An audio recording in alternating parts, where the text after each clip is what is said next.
जय हिंद। आप सभी को स्वागत है आपका अपने यूट्यूब चैनल स्टेनोग्राफर्स अड्डा में। तो चलिए डिक्टेशन स्टार्ट करते हैं। डिक्टेशन स्टार्ट होगी 5 सेकेंड बाद।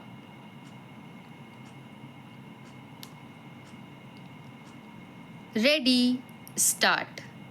इन दिनों वैज्ञानिक शोध और नवाचारों में गहरा दखल रखने वालों के बीच अनुसंधान परिवेश पर गंभीर विमर्श चल रहा है कि इस मद में सरकारी और निजी क्षेत्रों से वित्तीय सहायता अगर सिमटने लगेगी तो नवाचार और वैज्ञानिकों के भविष्य का क्या होगा।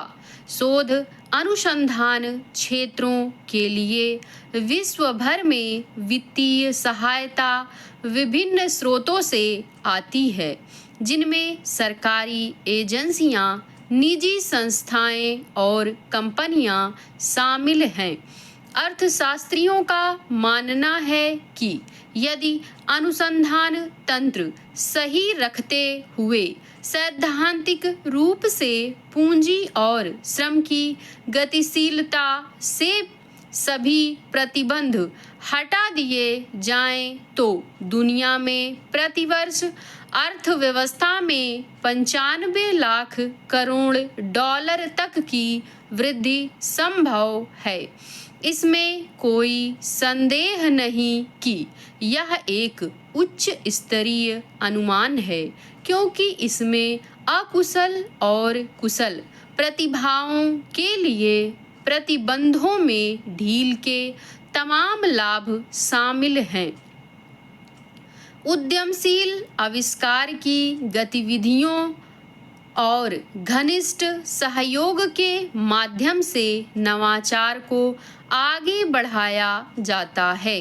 कुशल विदेशी प्रतिभाओं को आकर्षित करने में अमेरिका प्रवासियों की उद्यमशीलता और आविष्कारशील गतिविधि की जांच करने के लिए एक अच्छा अवसर प्रदान करता आ रहा है। लगभग 45% कंपनियों की स्थापना अप्रवासी परिवारों से ही संभव हुई है। आज ऐसी 30 लाख से अधिक अप्रवासी प्रतिभाएं कुशल उद्यमी के रूप में स्थापित हो चुकी हैं।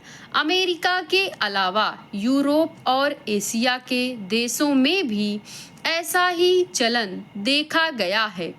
वैश्विक चुनौतियां अनुसंधान कोष विकासशील देशों के जीवन और अवसरों को बेहतर बनाने के सामने खड़ी चुनौतियों के समाधान के लिए अत्याधुनिक अनुसंधानों और नवाचारों का समर्थन करता है।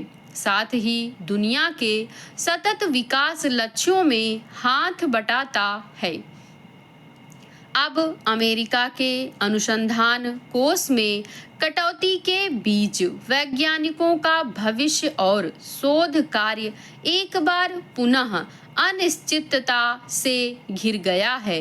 नेशनल इंस्टीट्यूट ऑफ हेल्थ, अंतरिक्ष agency NASA, national science foundation आदि प्रमुख एजेंसियों के अनुसंधान कोष में ट्रंप सरकार ने अरबों डॉलर की कटौती कर दी है।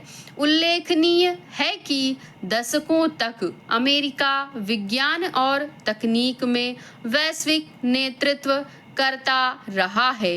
इंटरनेट, मोबाइल फोन, कैंसर और दिल की बीमारियों के इलाज जैसी कई क्रांतिकारी शोध और खोज अमेरिका के विश्वविद्यालयों और अनुसंधान एजेंसियों की देन रही है। लेकिन अब पहली बार वैज्ञानिक समुदाय के बीच एक असुरक्षा की भावना फैल रही है, खासकर युवा शोधकर्ताओं के बीच, जिनका भविष्य वित्तीय मदद पर टिका होता है। इस बीच फ्रांस और जर्मनी जैसे कई देश अमेरिकी वैज्ञानिकों को यह भरोसा दिला रहे हैं कि उनके शोध में कोई राजनीतिक या वैचारिक अड़ंगा नहीं होगा। इन योजनाओं में अमेरिकी वैज्ञानिकों की भी दिलचस्पी देखी जा रही है। कई देशों ने अपने प्रतिभा परिदृश्य में बेहतर सुधार किया है, जबकि कुछ के लिए यह क्षेत्र एक चुनौती बना हुआ है। अमेरिका अपने उत्कृष्ट वैज्ञानिकों और कुशल तकनीकी प्रतिभाओं के लिए जाना जाता है।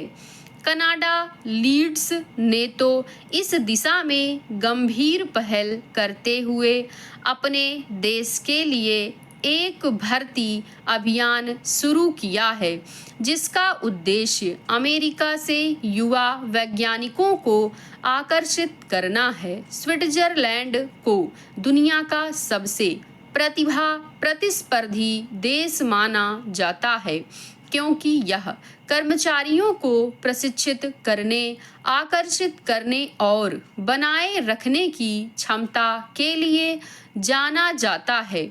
वैश्विक असमानताएं सतत विकास लक्ष्यों तक पहुंचने में एक बाधा बन सकती है। अर्थव्यवस्था को बढ़ावा देने और विकास करने के लिए प्रतिभाओं को आकर्षित करने की आज हर देश की प्राथमिक आवश्यकता है। दुनिया भर में एआई, हरित ऊर्जा, रोबोटिक्स और अन्य महत्वपूर्ण क्षेत्रों में कौशल रखने वाली प्रतिभाओं की मांग बढ़ रही है।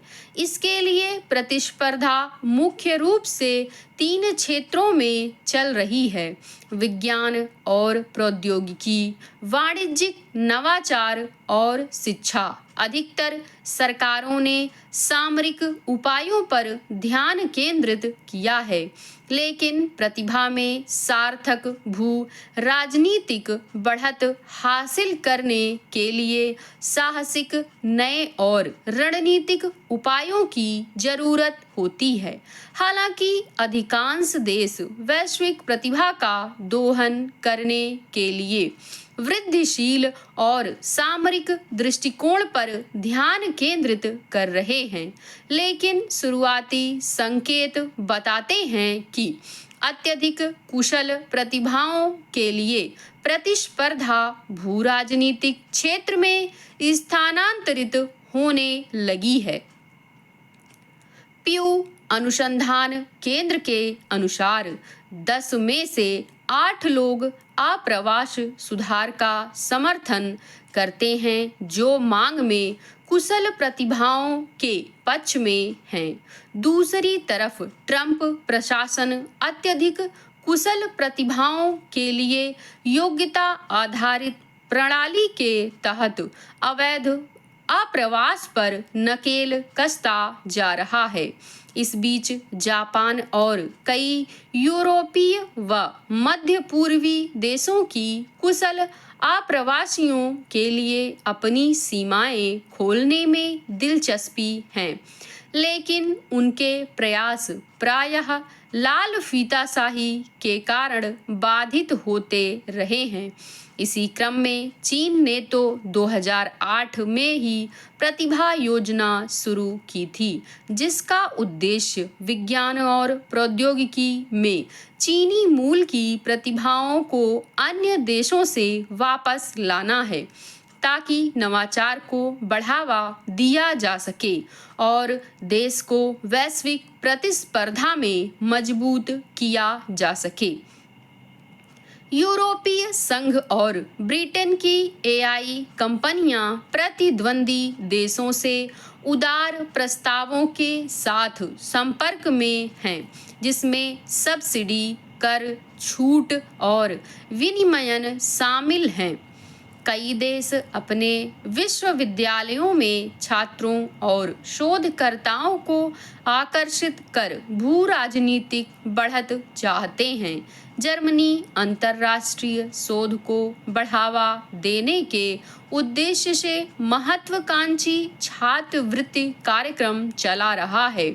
वह हर वर्ष 200 देशों के लगभग 1.5 लाख छात्रों और शोधकर्ताओं को अनुदान देता है। एक सच्चाई यह भी है कि आधुनिक वैश्विक होड़ में विकास प्रतिभा से आगे निकलता जा रहा है। विकसित दुनिया के अधिकांश भाग में धीमी वृद्धि और राजकोषीय मितव्ययिता के कारण कई कंपनियों को कुछ उभरते बाजारों की मजबूत अर्थव्यवस्थाएं और बढ़ती आय काफी आकर्षक लग रही है, लेकिन इसमें एक जटिलता है। ब्राजील, रूस, भारत और चीन जैसे देशों में प्रतिभा खोज और उसे बनाए रखना तेजी से मुश्किल होता जा रहा है। ऐसे में शोध समर्थित ढांचा नीति निर्माताओं को बेहतर कामयाबी की दिशा में ले जा सकता है, जबकि उन्नत अर्थव्यवस्थाओं का रुख प्रवासी प्रतिभाओं को सक्रिय रूप से मजबूत आकार देने के बजाय बहुधा प्रतिक्रियात्मक है। दूसरी तरफ चौंकाने वाला सच यह भी है कि पिछले दशकों में विविध नवाचार प्रयासों का अपेक्षित लाभांश नहीं मिला है। ऐसे में कुशल प्रतिभाओं के लिए प्रवासन रणनीति को नए सिरे से परिभाषित करना होगा। व्यापक सिद्धांतों और अनुभवजन्य शोध का लाभ उठाने के लिए वैश्विक प्रतिभा प्रवास सूचकांक विकसित करना होगा। हालांकि बाजार की ताकतें निश्चित रूप से परिणामों को प्रभावित कर रही हैं, लेकिन दुर्लभ प्रतिभा संसाधनों का असमान वितरण बाधक साबित हो रहा है।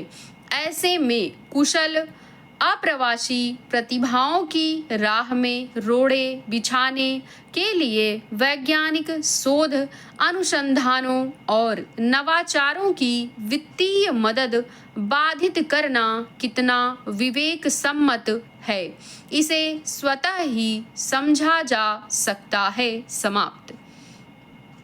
ऐसे डिक्टेशन पाने के लिए चैनल को सब्सक्राइब करें और दोस्तों के साथ शेयर जरूर करें। Thank you.